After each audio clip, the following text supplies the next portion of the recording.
Listo, pues buenas noches otra vez a todos. Qué gusto que estemos reunidos una vez más para hacer un estudio de la palabra de Dios. Bienvenidos a todos. Vamos a dar comienzo. El día de hoy vamos a hablar de Israel y la iglesia. Este estudio va a estar dividido en dos partes. Esperemos que sean solamente dos sesiones. Puede ser que nos tome un poquito más. Pero por el momento, la parte 1, vamos a tratar de entender un poco el programa completo que Dios tiene para la humanidad y entonces así vamos a poder entender cuál es la parte de Israel y cuál es la parte de la iglesia para no hacernos, para que no se nos revuelvan las cosas, ¿vale? Entonces, bueno, el día de hoy vamos a ver la parte 1, que es el programa de Dios. Si abren ustedes su Biblia, van a encontrar el primer libro, que es el libro de Génesis, y en el capítulo 1 está todo el relato de cuando Dios hizo la creación y que puso ahí a los seres humanos. Dios puso ahí a Adán y Eva y los bendijo y les dijo, sean fecundos y multiplíquense, llenen la tierra y sométanla, ejerzan dominio sobre los peces del mar, las aves del cielo y todo ser viviente que se mueve sobre la tierra. Entonces, Dios les dijo, lo que sucede es esto, Dios cuando hizo la tierra, agarró un pedacito de tierra del planeta y, y creó ahí el jardín del Edén, ¿ok? Este jardín tenía condiciones perfectas y ahí fue donde puso a Adán y Eva. De hecho, en ese tiempo, en esos momentos, Dios estaba viviendo entre ellos. Literalmente iba a dar paseos con ellos por el jardín, etcétera. Entonces, si abrimos ahora la Biblia en el último libro, en el último capítulo, o sea, Génesis 1 es el principio, Apocalipsis 22 es el final. Ahora vámonos hasta el final del libro y encontramos ahí una escena donde también está el árbol de la vida, el río de Dios y todo es perfecto. Dios está viviendo otra vez entre los humanos, todo es hermoso. Entonces, lo que vemos ahí es que Dios tenía un plan original cuando hizo la creación, cuando hizo a los humanos, y ese plan se va a llevar a cabo. ¿Ok? Ese plan incluía que el hombre gobernara la tierra en obediencia a Dios. O sea, cuando le dijo a Adán y Eva, sométanla, lo que les estaba pidiendo era que ellos hicieran del resto del planeta lo mismo que Dios se había hecho en el jardín del Edén. ¿Ok? Y para eso es para lo que les dio dominio.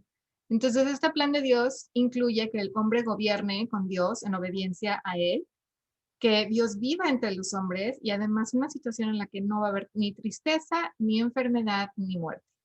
¿Ok? Pero aquí la clave es la palabra obediencia. ¿Y hubo obediencia en el jardín del Edén? Sabemos que no hubo obediencia porque Adán y Eva, en lugar de escuchar y obedecer a Dios, escucharon y obedecieron a Satanás, que estaba en forma de la serpiente, y esto trajo varias consecuencias.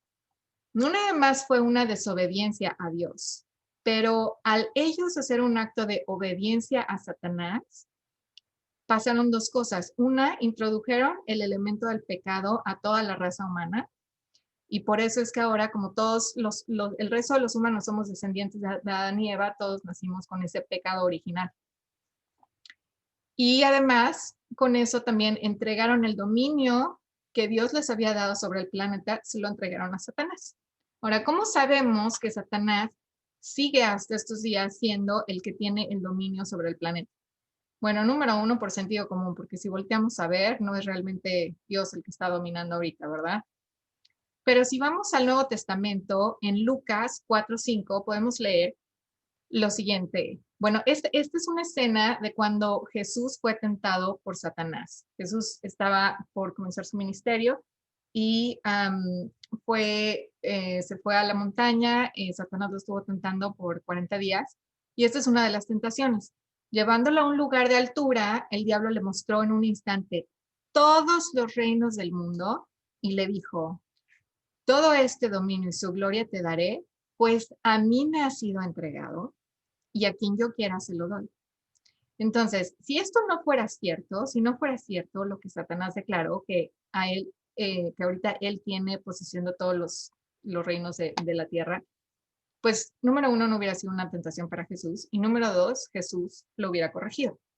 y ninguna de esas cosas pasaron. Así que esta es una comprobación de que efectivamente Satanás está ahorita dominando el planeta. Entonces, ¿qué fue lo que sucedió?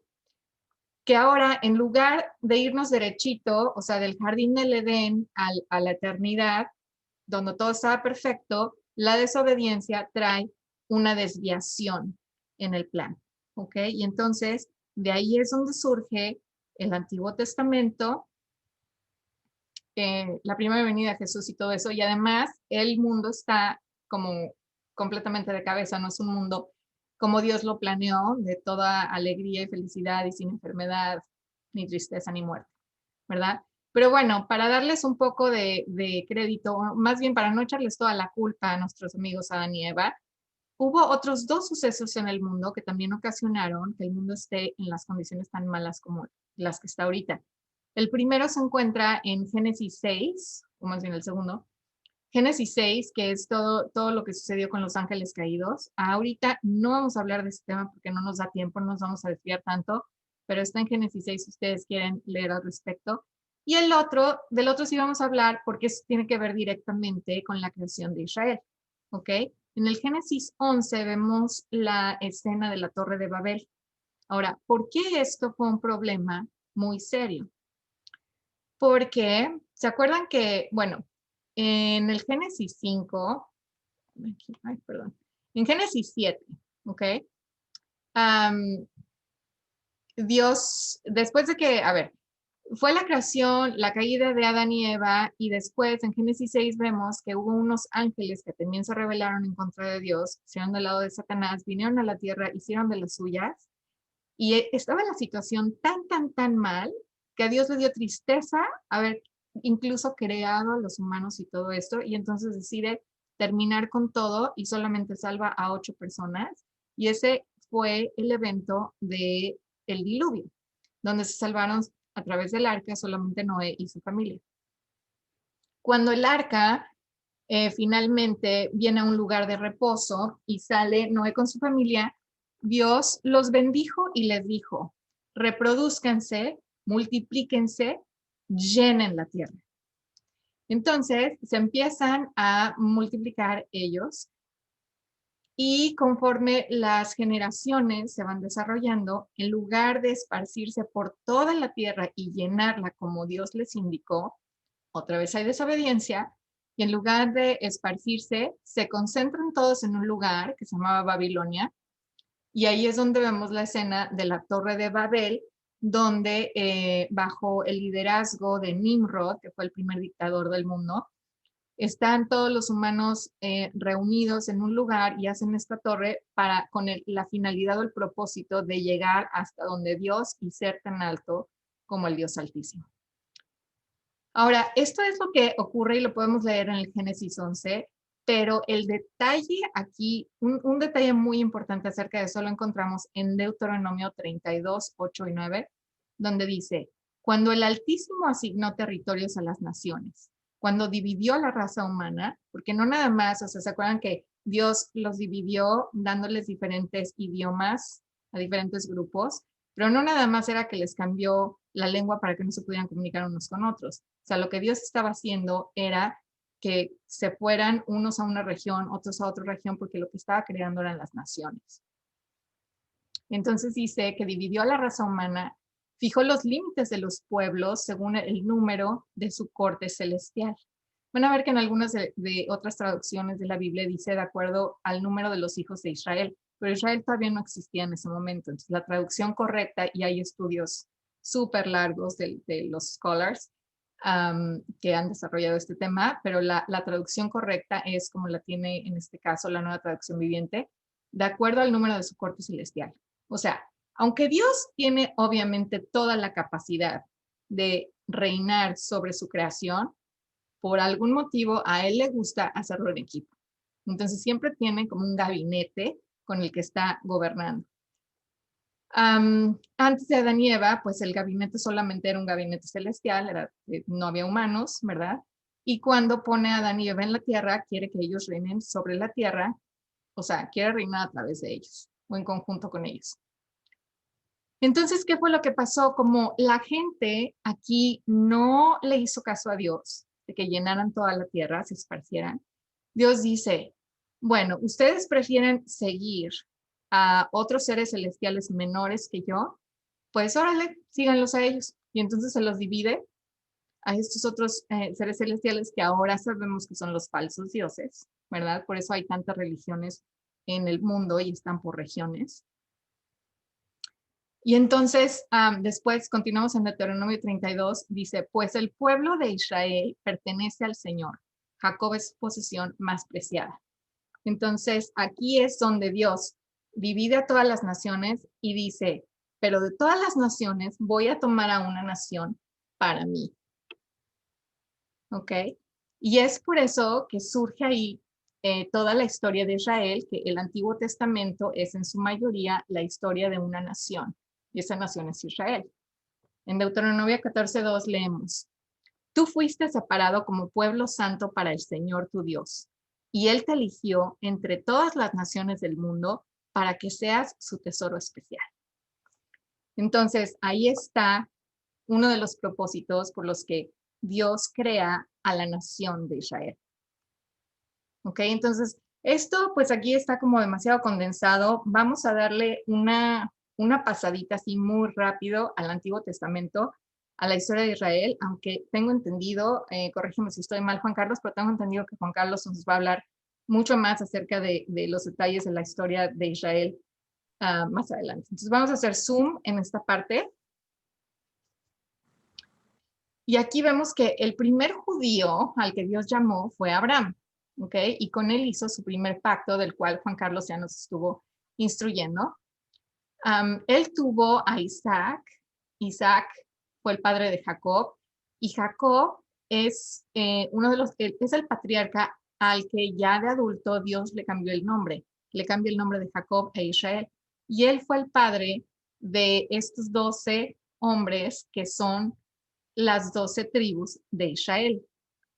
Sí, no sé si todos habían conectado estos puntitos, pero es por eso oyen mucho que incluso en la Biblia y los judíos dicen el Dios de Abraham, Isaac y Jacob. Son los tres patriarcas, Abraham, Isaac y Jacob. Y Jacob, que después Dios lo llama Israel, entonces él es el padre de los 12 hermanos que son las 12 tribus de Israel. Ahora, el hermano número 11 era José, que a lo mejor conocemos nosotros un poco más coloquialmente como José el Soñador. ¿Se acuerdan? Bueno, José es al hermano al que los otros 10 le tenían muchísima envidia porque era el hermano consentido del papá, y entonces lo venden como esclavo y el pobre de José va a dar a Egipto. Y se la pasa súper mal como esclavo, lo meten a la cárcel aunque él era inocente, o sea, pasa por muchas cosas, pero de pronto llega su momento y Dios literalmente lo saca de la cárcel y lo lleva hasta la posición más alta de Egipto. Lo convierte en el primer ministro de Egipto. El único que estaba arriba de él era el faraón. Y gracias a esa posición, cuando llega la época del hambre, José puede traer a toda la familia de Jacob, o sea, Jacob y a todos sus hermanos con sus familias, los trae a Egipto y ellos viven ahí felizmente, más o menos como por 30 años, y después, por los siguientes 400 años, desgraciadamente, los egipcios los toman como esclavos. Entonces, llega un momento en que ellos se acercan realmente de corazón a Dios y le piden que les mande un libertador, y este libertador es Moisés. Entonces, Moisés los saca de Egipto, pasan 40 años más o menos alrededor del monte del Sinaí, ahí es donde Dios le da la ley a Moisés, donde hace también el pacto, les da el pacto de la tierra y el pacto mosaico, que también Juan Carlos ya nos habló de eso. Y cuando Moisés muere, Josué toma la batuta, él se convierte en el líder de los hebreos en ese tiempo, y Josué los lleva hasta la tierra prometida. Ahora, cuando Josué muere, entonces los líderes ya no es un solo líder, sino que ya había un grupo de jueces ya divididos entre la población que estaban como líderes de los hebreos. Pero ¿quién era el rey en ese momento? Era Dios, que era lo correcto. Pero aquí a nuestros hermanos de Israel se les ocurre que ellos quieren ser como todas las otras naciones y quieren tener un rey de carne y hueso. Entonces le piden a Dios que les dé un rey y finalmente Dios se los concede, les permite tener un rey y el primer rey de Israel es Saúl. Después continúa David y lo hereda el trono su hijo Salomón. Después de Salomón, Roboam, uno de sus hijos, hay muchos problemas y se divide el reino entre la parte norte y la parte sur. A la parte norte le llaman la casa de Israel y a la parte sur le llaman la casa de Judá. Pero al final del día, a la casa de Israel los conquista Asiria y ahí pues se van en exilio, etcétera. Entonces como que desaparece esa parte un poco, o sea, se están en exilio. Y más adelante, unos años más adelante, a la casa de Judá le pasa lo mismo y esos son juicios de Dios porque se dieron a la idolatría. Dejaron de tener a Dios en el lugar número 1 en la lista de 1, que es como a Dios le gusta estar. Y bueno, entonces, llegamos, eso acabamos de cubrir a muy grandes rasgos toda la etapa del Antiguo Testamento. Vamos ahora al punto de la historia donde Jesús viene a la tierra. Cuando Jesús estuvo aquí, durante su ministerio, cuando leemos Mateo, por ejemplo, el Evangelio de Mateo, vemos que de Mateo capítulo 1 a Mateo capítulo 12, 13, está Jesús y sus discípulos haciendo un trabajo que incluso comenzó Juan el Bautista, donde estaban predicando el Evangelio del Reino. ¿Por qué? Porque Jesús vino a hacer una oferta legítima del reino a los judíos del primer siglo. Entonces, por ejemplo, en Mateo 10, 5 a 7 leemos, a estos 12 envió Jesús después de instruirlos, diciendo, no vayan por el camino de los gentiles, ni entren a ninguna ciudad de los samaritanos, sino vayan más bien a las ovejas perdidas de la casa de Israel. Y cuando vayan, prediquen diciendo, el reino de los cielos se ha acercado. ¿Por qué estaba cerca el reino? Porque el rey ya estaba viviendo entre ellos. Jesús ya estaba ahí y Jesús es el rey del reino del cielo. Ahora, ¿cuál es este reino? Ese reino es el milenio que está en las escrituras. Es cuando Jesús va a reinar en la tierra, o sea, literalmente va a establecer su reino sobre la tierra y va a reinar con una vara de acero, dicen las escrituras. Entonces, en este momento, los judíos del primer siglo tenían una decisión muy importante que hacer, ¿ok? Si reconocían al Mesías, a Jesús, que es el verdadero Mesías, el Hijo de Dios, si lo reconocían y lo coronaban como su rey, hubiera empezado el milenio en ese momento. Pero había otra alternativa, que no lo reconocieran, que no lo coronaran, y entonces eso iba a traer otra desviación en la historia. Y podemos, bueno, sabemos nosotros, ¿verdad?, que no lo coronaron, al contrario, lo crucificaron. Y vemos en Juan 1:11 que Dios nos dice, a lo suyo vino y los suyos no lo recibieron. Entonces, lejos de coronarlo, lo crucifican, rechazaron formalmente a su Mesías. Y es por eso que a partir de Mateo 13 cambia toda la dinámica del Evangelio y vemos que Jesús cada vez que hablaba públicamente ya no hablaba de manera directa, sino hablaba a través de parábolas. En Mateo 13:34 encontramos la explicación de por qué hablaba en parábolas y él nos dice que hablaba así porque no a todos les había sido concedido obtener revelación acerca de lo que él estaba enseñando. Entonces, a través de parábolas, solamente aquellos que sí se les había conseguido, o sea, las personas fieles a Dios iban a obtener esa revelación y las personas desobedientes, rebeldes, que estaban en contra de las escrituras, ellos no iban a entender nada. Pero bueno, ese es uno de los cambios. Otro de los cambios que vemos es que a partir de ahí el Evangelio del Reino ya no es mencionado. Ya no se menciona esto del reino de los cielos se ha acercado. ¿Por qué? Porque Dios, cuando los judíos, el liderazgo judío, rechazó formalmente a Jesús, entonces la oferta del reino Dios la quita de la mesa. Y entonces el evangelio cambia. El evangelio ahora es el evangelio de Cristo. Y a eso se dedican a propagar tanto Jesús como los discípulos a partir de ese momento. Otra cosa que sucede como consecuencia de este evento, de este rechazo de los judíos a su Mesías, es que Jesús declara un juicio corporativo sobre Israel. Y ese juicio tiene dos elementos. Uno es el elemento de ceguera y el otro es que su templo iba a ser destruido. Esto lo podemos leer en Lucas 19:42, si después quieren revisarlo. Entonces, bueno, el reino ahora está en una posición de que está o sea, se pospone el reino. ¿Ok? El reino que es el milenio. Ahora va a tener que regresar Jesús para establecer su reino sobre la tierra y que el milenio pueda comenzar. Entonces vamos a ver de qué se trata ahora esta desviación, porque aquí estamos viendo que la iglesia es parte de eso, pero ¿qué onda con Israel? Para ubicarnos en la línea de tiempo, ¿ok? Nosotros estamos aquí, estamos como al final de la época o de la era de la iglesia.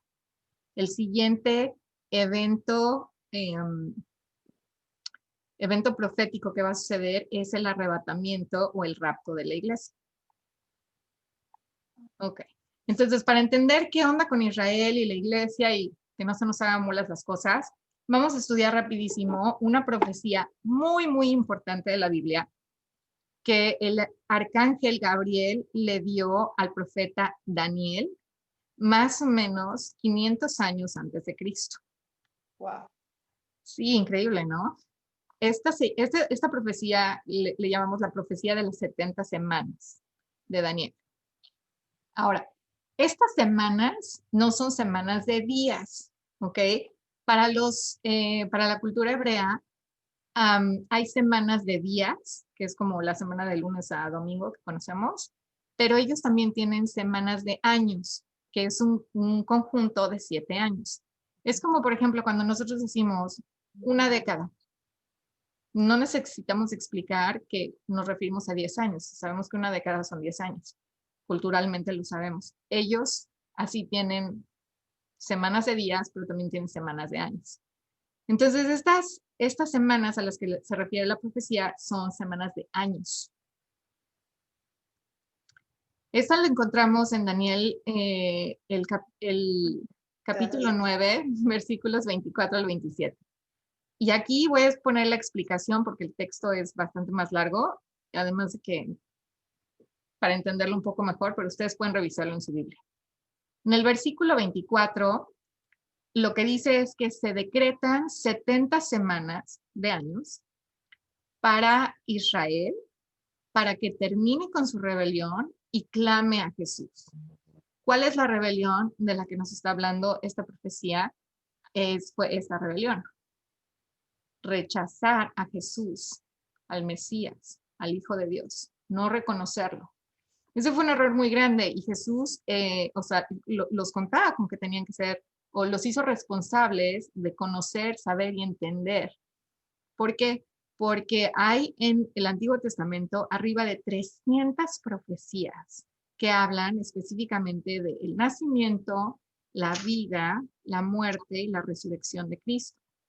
Incluso el día exacto de toda la historia, de todos los días de la historia, pasada, presente y futura, ¿ok?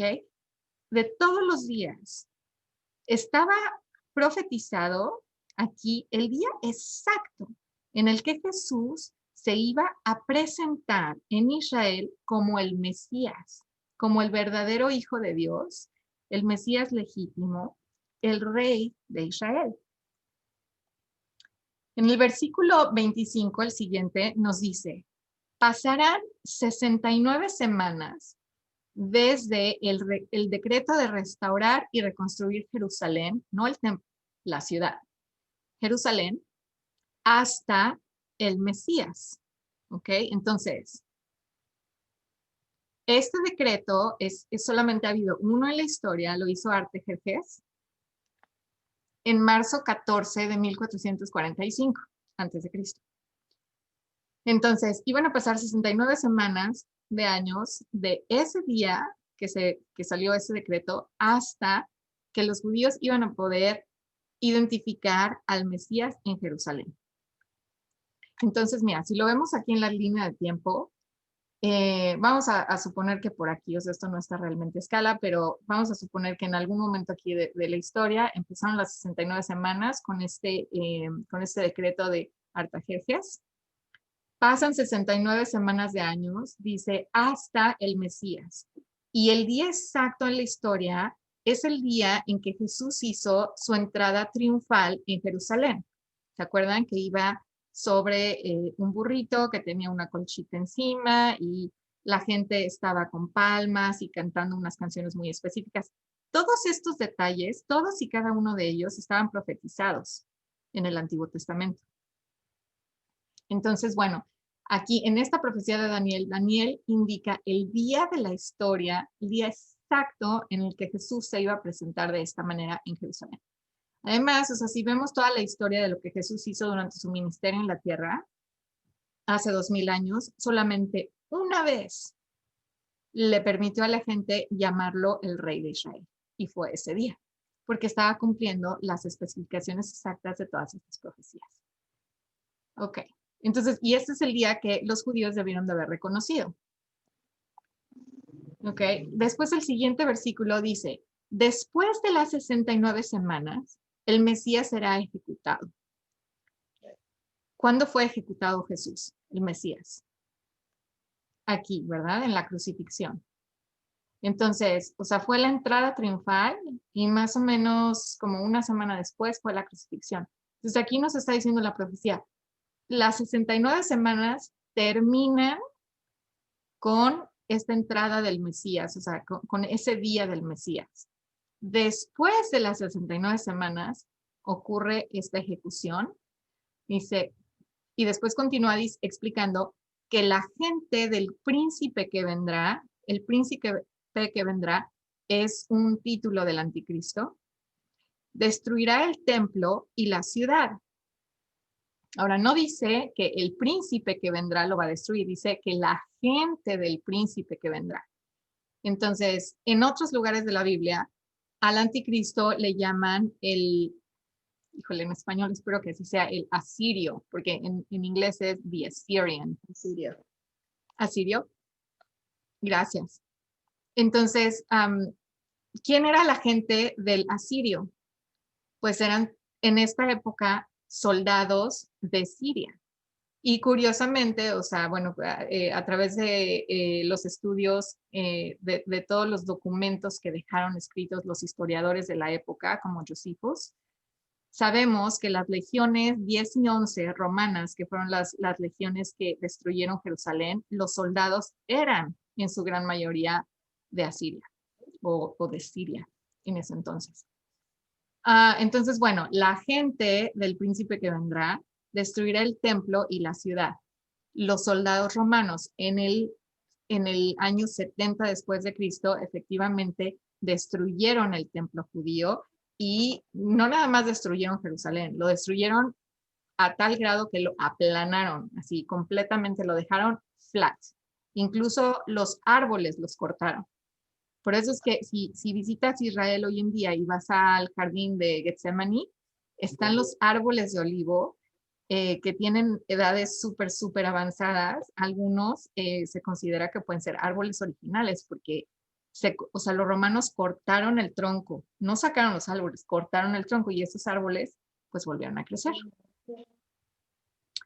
Entonces, llegamos al verso número 27 y que dice que el anticristo hará un pacto con Israel por una semana, o sea, por 7 años. Esos 7 años son estos 7 años de la tribulación, ¿ok?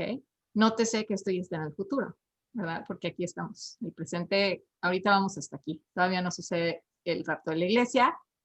Esos 7 años son los 7 años de tribulación.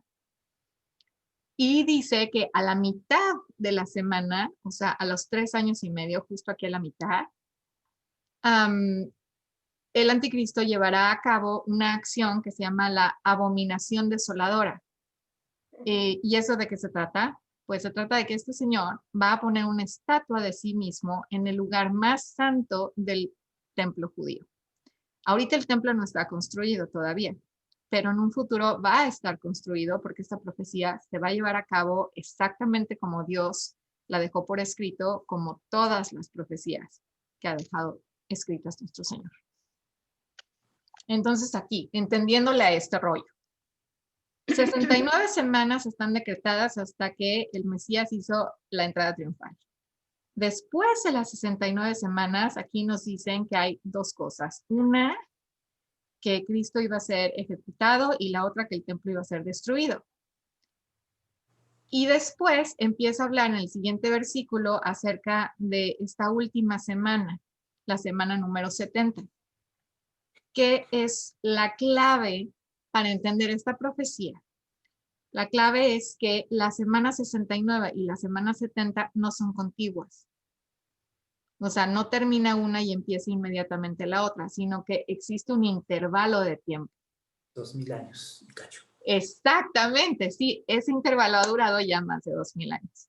¿Y dónde estamos nosotros? Adentro Pues del intervalo. sí, ya estamos en intervalo. Exacto, nosotros vivimos aquí en este paréntesis, digamos. Entonces, la época o la era de la iglesia, que es este pedacito de aquí, está dentro de ese intervalo. ¿Qué es lo que está sucediendo aquí? Vámonos otra vez un poco más arriba y veamos todo este programa un poco más desde la perspectiva de Dios, o tratemos de acercarnos un poquito. ¿Ok? Israel, o sea, sucede las primeras desobediencias, Dios crea una nación para él, para que le sea obediente. ¿Te acuerdas que les decía, ustedes van a ser mis hijos, yo voy a ser su Dios? Y se trataba, aquí la clave siempre ha sido obediencia. Para nosotros también esa es la clave. Pero entonces ellos desobedecen y en vez de coronar a su rey, lo crucifican y entonces Dios dice, ok, los voy a poner en pausa y ahora voy a tomar un grupo de gente de todas las naciones para que sea mi gente. Y entonces eso lo podemos ver en el libro de Hechos 15:14, que dice, Simón, que era el otro nombre de Pedro, el apóstol, dice, Simón ha contado cómo Dios visitó por primera vez a los gentiles, o sea, a todos los que no son judíos, para tomar de entre ellos un pueblo para su nombre, los cristianos. Entonces aquí lo que vamos empezando a ver es que la iglesia no es un reemplazo de Israel, no es una continuación de Israel, sino que es un paréntesis dentro del programa que Dios tiene con Israel. Pero es un paréntesis independiente. Ahora, ¿qué onda con los judíos que sí creen en el Mesías de hoy en día? Que no son la mayoría, desafortunadamente todavía, pero sí hay algunos judíos que creen en Cristo como el Mesías, el Hijo de Dios, y creen igual que nosotros creemos. A ellos se les llama los judíos mesiánicos. ¿Ok? Y en 1 Corintios 12:13 podemos leer que durante este paréntesis que se llama la era de la iglesia, ¿ok? Ahí Dios no hace distinción. Por primera vez en la historia, Dios no hace distinción entre judíos y gentiles. Dice, por un solo espíritu, todos fuimos bautizados en un solo cuerpo, tanto los judíos como los no judíos. Lo mismo los esclavos que los libres, y a todos se nos dio beber de un mismo espíritu. Entonces, dentro del cuerpo de Cristo, que es donde vivimos ahora, este paréntesis, la época de la iglesia, cualquier creyente en Cristo forma parte del mismo cuerpo y ya no hay distinción ahorita entre judío y gentil. Así que ahora, esto fue a grandes rasgos el programa de Dios con Israel, su historia, los propósitos, dónde empieza, dónde termina, etc. Ahora vamos a ver qué onda con la iglesia. ¿Ok? Ya vimos aquí que Dios, o sea, lo que hizo Dios fue ahora tomar un grupo de gente de todo el resto de las naciones para Él, ¿ok? Y que en este paréntesis no hay distinción entre judíos y gentiles. Ahora vamos a ver qué no es la iglesia y qué sí es la iglesia, ¿ok?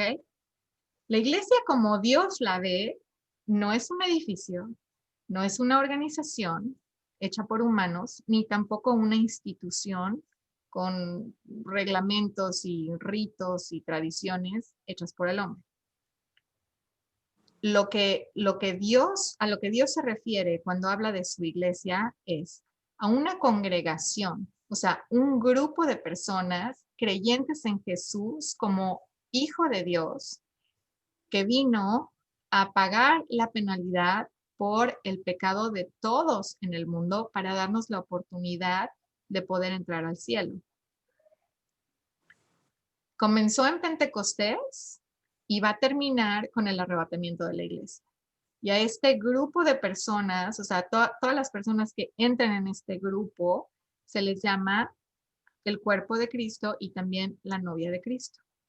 Vamos a ver. Dios dice que somos el cuerpo de Cristo. Colosenses 1:18 nos dice que Él es también la cabeza del cuerpo, que es la iglesia. Y luego 1 Corintios 12:27 nos dice, ahora bien, ustedes son el cuerpo de Cristo y cada uno individualmente un miembro de él. Es por eso que el Espíritu de Dios nos ha dado diferentes regalos a cada uno de nosotros.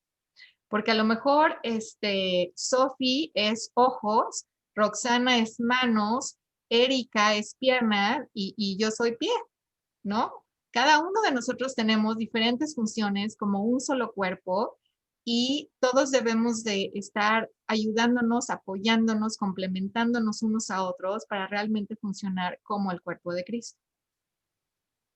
Ahora, también la escritura o a través de las escrituras Dios nos da el título de la novia de Cristo.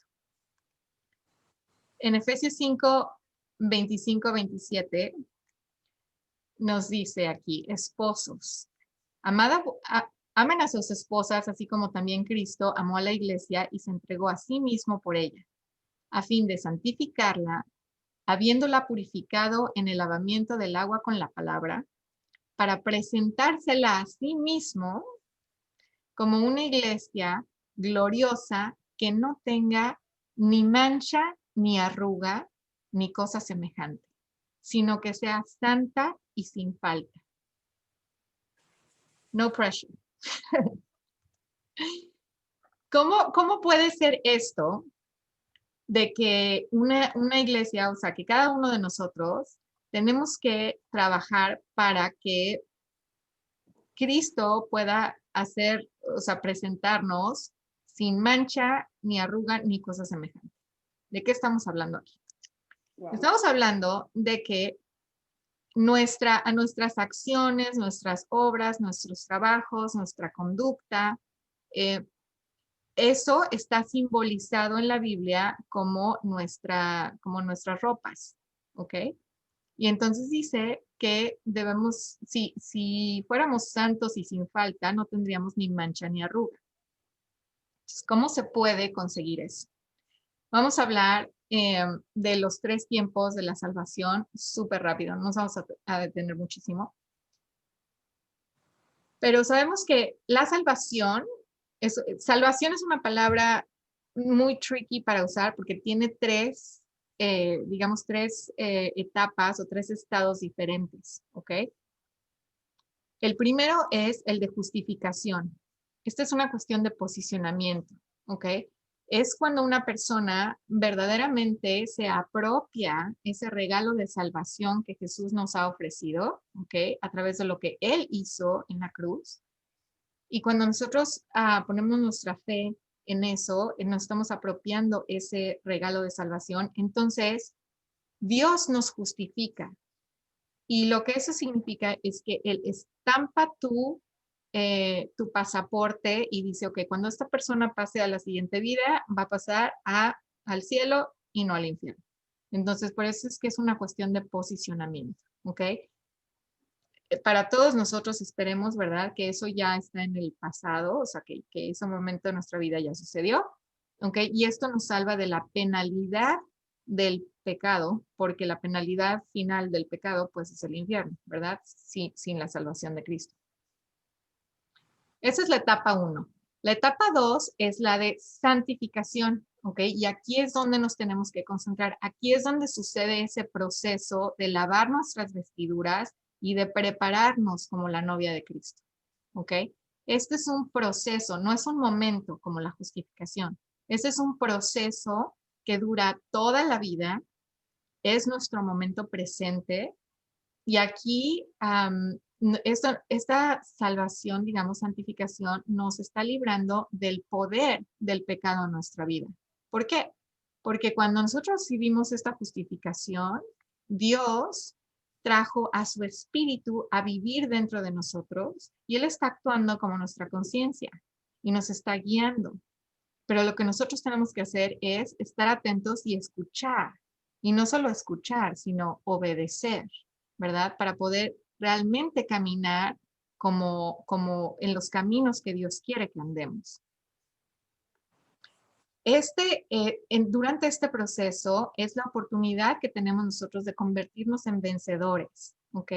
Esta palabra vencedores es clave porque en el Apocalipsis 2 y 3 se habla mucho de quiénes son vencedores, no son vencedores y cuáles son los destinos para cada uno de ellos. Pero aquí es donde nos está preparando Dios para gobernar con Él durante el reino. ¿Okay? Y ya la tercera etapa es la glorificación. Esa es una promesa, es muy a futuro, cuando también estemos libres de la presencia misma del pecado. Pero por lo pronto lo que tenemos que nosotros enfocarnos, o sea, a lo que estamos aquí, o sea, para lo que estamos aquí es para avanzar lo más que podamos en este proceso de santificación. De eso es de lo que nos habla Pablo bueno, se cree que es Pablo, pero en el libro de la carta a los Hebreos. Entonces, a ver, ok, me regreso a donde estábamos, la iglesia. Ok, les platicaba yo que este proceso de santificación, ok, por supuesto que todo el Nuevo Testamento nos habla, nos está dando guía para llevar a cabo ese proceso, pero específicamente en el Apocalipsis capítulos 2 y 3, Jesús escribe 7 cartas a 7 iglesias que está poniendo así como ejemplos pero esas cartas son para todas las iglesias y para todos los miembros de la iglesia. O sea, son también aplicables individualmente a cada uno de nosotros. Esa es la parte más importante. Okay. Pero aquí Jesús nos está dando, es como, hace cuenta que estas cartas son como reportes de desempeño, ¿ok?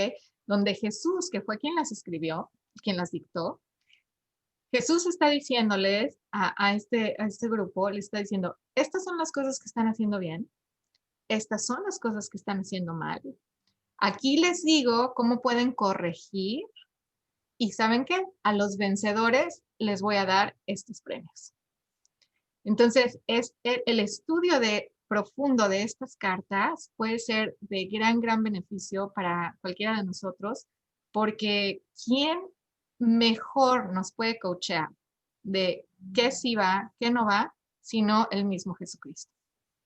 Y estas son escritas específicamente para nosotros, para la iglesia. Entonces, bueno, si alguien está interesado en hacer un estudio profundo de esto, les ofrezco que pueden entrar a YouTube. Hicimos este estudio en 8 horas de estudio y se llama 7 cartas a las iglesias. Así que si lo buscan en el canal de YouTube de Pláticas con Adriana, ahí pueden ver los videos y vale la pena de verdad hacer ese estudio a profundidad. Hay mucho de aplicación que nos puede guiar a ayudar para eliminar manchas y arrugas y estar listos para el regreso de nuestro Jesús. Entonces, ok, históricamente, porque además estas 7 iglesias a las que están dirigidas las cartas, están formando, en el orden que están y como están compuestas, forman un perfil profético de la historia de la iglesia. ¿Ok? Y entonces en esa historia sabemos que la iglesia comenzó el día de Pentecostés, ¿ok?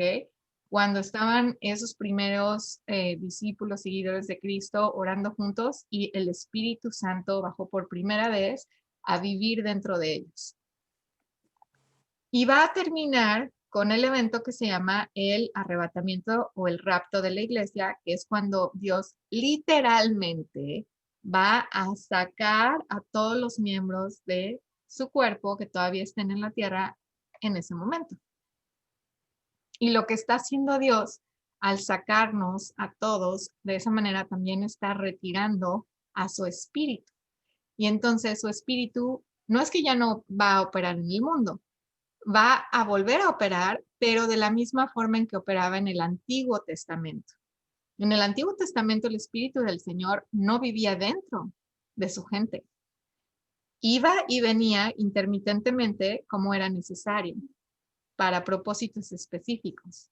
Ahora, solamente en este paréntesis, que es la época de la iglesia, nosotros tenemos el grandísimo privilegio de que el Espíritu de Dios vive dentro de nosotros. Por eso es que el templo judío tenía que ser destruido. Se destruyó en el año 70 después de Cristo. Porque ¿dónde está el templo de Dios ahora? Está en cada uno de nosotros. Exacto, nosotros somos el templo de Dios ahora. Ok, entonces vamos a regresarnos otra vez. ¿Se acuerdan que al principio estábamos explicando que Dios en el Génesis tenía un propósito y que si todo hubiera sido perfecto y hubiéramos permanecido en obediencia, nos hubiéramos podido saltar de Génesis 1 a Apocalipsis 22 sin tener que irnos por todas estas desviaciones que ya han durado demasiado tiempo? Pero no fue así, ¿verdad? La buena noticia es que el plan de Dios no ha cambiado. ¿Okay? El destino sigue siendo exactamente el mismo. Pues Dios sí. va a vivir entre los humanos. Los humanos van a reinar con Él sobre el planeta y vamos a estar en obediencia a Dios. En el Apocalipsis, el libro de Apocalipsis, capítulo 1, versículos 5 y 6, nos dicen exactamente cuál es el propósito por el que Dios tiene para los miembros de su iglesia. Bien. Dice, y de Jesucristo, el testigo fiel, primogénito de entre los muertos y soberano de los reyes de la tierra. Él nos amó, con su sangre nos lavó de nuestros pecados y nos hizo reyes y sacerdotes para Dios su Padre. Por eso a Él se ha dado la gloria y el poder por los siglos de los siglos. Amén. Ajá. Entonces, Jesús nos hizo reyes y sacerdotes para Dios. ¿Les parece a ustedes que estamos fungiendo como reyes? No. La pregunta aquí es, ¿cuándo va a suceder eso? Porque si Dios lo puso y lo puso por escrito, es que va a suceder, ¿verdad? La cuestión es cuándo. Bueno, dijimos, nos regresamos aquí a nuestra línea de tiempo. Sabemos que estamos viviendo aquí como que en la colita final de la época de la iglesia, ¿ok? Y que a lo mejor incluso nos toca a nosotros ser parte de este grupo que se va a ir al cielo con Jesús, que va a ver a Jesús en las nubes aquí, y así vamos a llegar al cielo, ¿ok? Todo este grupo, junto con todos los que ya, la Biblia dice, durmieron en Cristo, o sea, que ya fallecieron, como nosotros decimos, ¿verdad? Todos juntos, o sea, todos los que forman parte del cuerpo de Cristo, juntos, vamos a irnos al cielo con Él. Y los que suben aquí al cielo van a regresar con Jesús cuando Él regrese a la tierra. Entonces, vamos a regresar con Jesús. Y la Biblia dice, o sea, en Apocalipsis 5:10, que también identifica a este grupo de personas como reyes y sacerdotes para Cristo, dice, y reinarán sobre la tierra. ¿Ok? Entonces, ¿cuándo vamos a reinar sobre la tierra? Cuando Jesús venga a poner su reinado sobre la tierra, que es el milenio. ¿Ok? Entonces, todos los que, el cuerpo de Cristo que se va con Cristo en el momento del rapto, va a regresar con Cristo a su segunda venida y va a reinar con él durante el milenio. Ahora, ¿todos van a reinar con Cristo? Pues no todos, todos, todos. ¿Por qué? Porque en este intervalo de tiempo, nosotros vamos a estar en el cielo con Cristo, mientras en la tierra se da la tribulación y todas estas cosas. Pero en el cielo no es como que vamos a estar sentados tocando el arpa, ¿verdad? En una nube, para nada. Va a haber otros eventos de los que vamos a ser partícipes, pero el primero de ellos es el juicio del tribunal de Cristo. Y depende de cómo nos vaya a cada uno en ese juicio, entonces vamos a ver quién va a reinar y quién no con Cristo durante el milenio, pero sí vamos a regresar todos con Él y todos vamos a estar con Él durante el milenio. Entonces vamos a ver qué onda con esto del tribunal de Cristo. Y aquí es donde empezamos a hablar de las promesas que Dios tiene para la iglesia. Dios nos dice que todos pasaremos por el juicio del tribunal de Cristo. En Romanos 14:12 dice, de modo que cada uno de nosotros dará a Dios cuenta de sí mismo, de sí mismo. O sea, ahí no va a haber que Chuchito me dijo, todos lo estaban haciendo, es que no me daba tiempo de estudiar la palabra. No, o sea, la Biblia dice, mi gente perece por falta de conocimiento. O sea, de todos modos van a perecer si no tienen el conocimiento. Entonces hay que aprovechar el tiempo que tenemos ahora para conocer la palabra de Dios, porque no podemos obedecer lo que no conocemos, ¿verdad? Y como les decía desde un principio aquí, the name of the game, o sea, el nombre del juego es obediencia. Es obediencia. Lo fue para Israel, lo es para nosotros, lo va a ser siempre. La clave de la vida es obediencia y fidelidad a Dios. Bueno, entonces, ¿de qué se trata este juicio? Bueno, pues se van a poner a prueba, literal con fuego, todos los trabajos que nosotros hicimos durante nuestra vida. Todo lo que hicimos durante nuestra vida.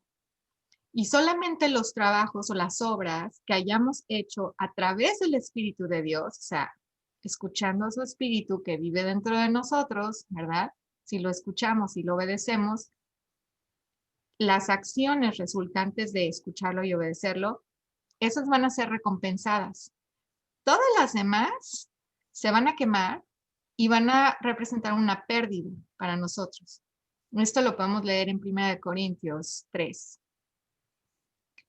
Y después, en 1 Pedro 1, versículos 2 y 3, dice, porque el Hijo del Hombre ha de venir en la gloria de su Padre con sus ángeles, o sea, cuando nos va a ver en las nubes, viene por su iglesia, y entonces recompensará a cada uno según su conducta. ¿Ok? Para un estudio profundo, porque esto es como de lo más importante que tenemos que entender ahora sí que en esta vida, para poder obedecerlo y hacer el mayor progreso posible de santificación. Si alguien quiere estudiar un poco más, también les ofrezco que entren a YouTube y están 2 estudios, el de los últimos tiempos, específicamente la parte 7, la dedicamos a hablar de esto, y el estudio de las 7 cartas a las iglesias. Ahí sí desarrollamos muy a profundidad estos temas. Ahora, vemos en las escrituras que Jesús se ganó su herencia por perseverar y vencer en sufrimiento. ¿Okay? En Hebreos y Filipenses nos habla específicamente de esto. Y nos dice también Romanos y Hebreos que los que participan con él heredarán de la misma forma.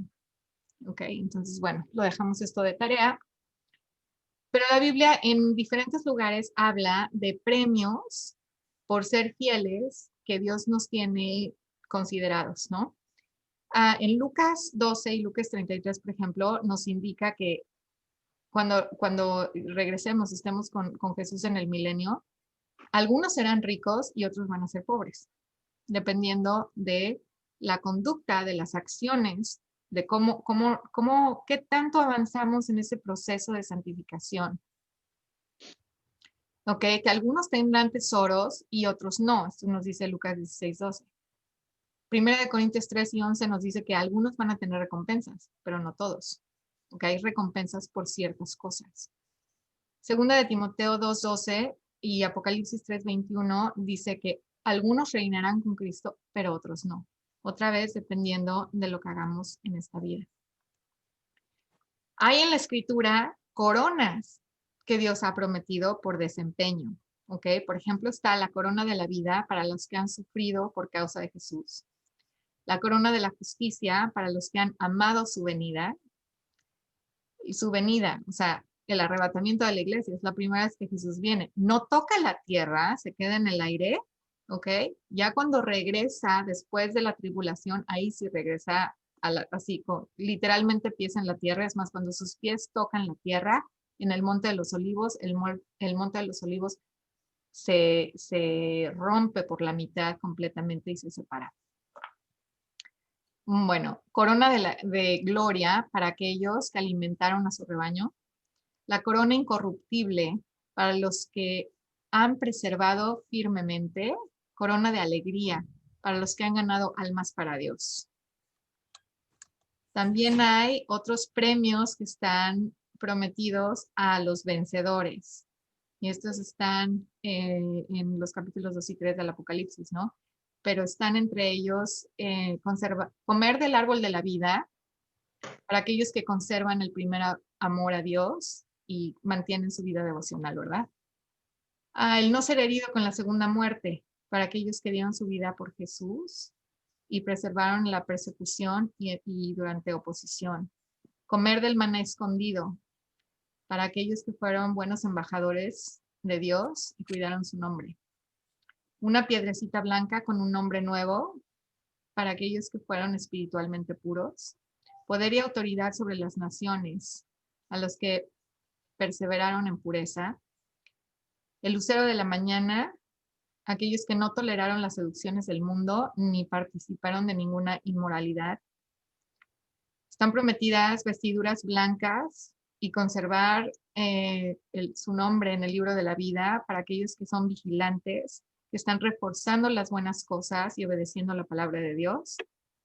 Ser un pilar en el templo de Dios, portar su nombre y el de la Nueva Jerusalén, además de no estar presentes durante el tiempo de la tribulación. Está prometido a la hermandad cristiana, a los que guardaron su palabra, no negaron su nombre y se mantuvieron perseverantes hasta el final. A veces el final, o sea, el precio es nuestra vida y bueno, pues qué alegría darla, ¿no? O sea, sí vamos directamente con él. Y hay otro más para de sentarse con Cristo en su trono, como Cristo está sentado con su Padre ahora, para aquellos que hayan comprado oro refinado y vestiduras blancas, que hayan sido celosos y se hayan arrepentido. Y bueno, las explicaciones extendidas y profundas de todo esto, como les decía, están en esos estudios si gustan verlos. Y hay también, hay muchos estudios por maestros muy, muy buenos que se pueden accesar, y lo importante es que nos dediquemos porque el tiempo es corto. Así que como conclusión, volvemos a nuestra línea de tiempo y vemos el programa general de Génesis a Apocalipsis. Y aquí vemos las áreas que están aquí como sombreadas en azul. Son las áreas que son específicamente concentrados en Israel. O sea, estos programas son hebreos, judíos completamente. Y esta parte amarilla es la época de la iglesia. Entonces, como decíamos, la iglesia no es un reemplazo de Israel, tampoco es una continuación de Israel, sino que es un paréntesis dentro del programa que Dios tiene con Israel, donde se forma el cuerpo de Cristo, la novia de Cristo. Entonces, bueno, voy a dejar la bibliografía aquí un momentito por si alguien quiere tomarle foto o si tienen interés en alguno de estos temas en particular, con mucho gusto podemos platicar y yo les puedo recomendar algunos recursos, algunos libros que hablen de eso. Si gustan, podemos abrir los micrófonos y ahora sí podemos parar la grabación y comentar el punto, hacer preguntas.